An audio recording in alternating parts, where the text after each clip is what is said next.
देखिए, वह पालीगंज की जनता पूरी तरीके से तैयार है। 20 साल से जो सरकार बिहार के अंदर चल रही है उसको हर हाल में हम लोग बदलेंगे। बिहार में सरकार बनाने जा रहे हैं। 4 लाख अगर रोजगार दिया तो बिहार के अंदर इतनी बेरोजगारी क्यों, इतना पलायन का संकट बिहार क्यों झेल रहा है? इससे मुक्ति सबको चाहिए। तो ये पलायन का संकट को दूर करेगा महागठबंधन। हमने कहा है कि अगर महागठबंधन की सरकार आएगी तो हर घर के एक व्यक्ति को हम लोग सरकारी नौकरी देंगे। इस वक्त देखिए पालीगंज विधानसभा में संदीप सौरभ तमाम अनेक गांवों का भ्रमण कर रहे हैं और कहीं ना कहीं देखिए जनता से अपील कर रहे हैं कि आने वाले जो चुनाव को देखते हुए तिथि तय की गई है इसको लेकर कहीं ना कहीं वोट मुझे दिया जाए। संदीप सौरभ से जुड़ेंगे, बात करेंगे। संदीप जी, अपार प्यार स्नेह मिल रहा है जनता का, क्या कहेंगे? देखिए, वह पालीगंज की जनता पूरी तरीके से तैयार है।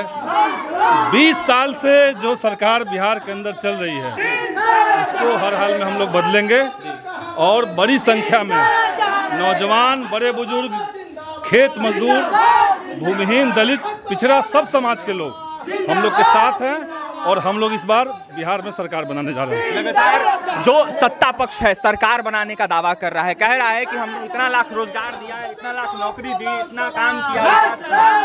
इतना लाख अगर रोजगार दिया तो बिहार के अंदर इतनी बेरोजगारी क्यों, इतना पलायन का संकट बिहार क्यों झेल रहा है? असल बात है कि बिहार में रोजगार के नाम पे कोई कल कारखाना नहीं खुला।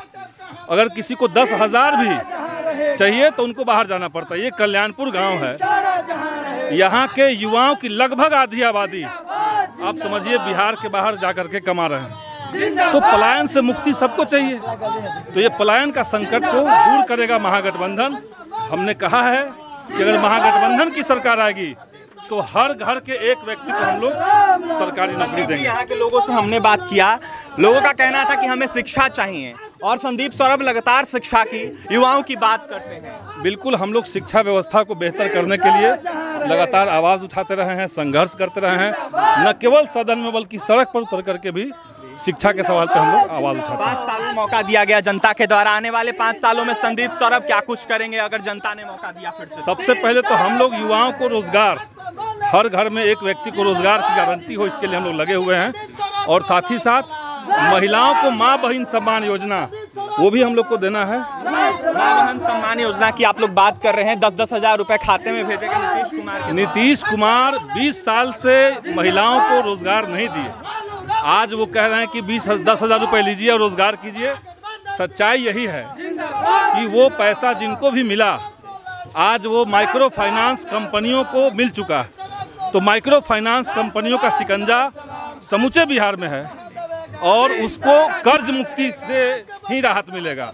तो हम लोग तो कह रहे हैं कि अगर सरकार को महिलाओं की चिंता है तो उनको 1 लाख तक के माइक्रो फाइनेंस के सारे लोन माफ कर देने चाहिए।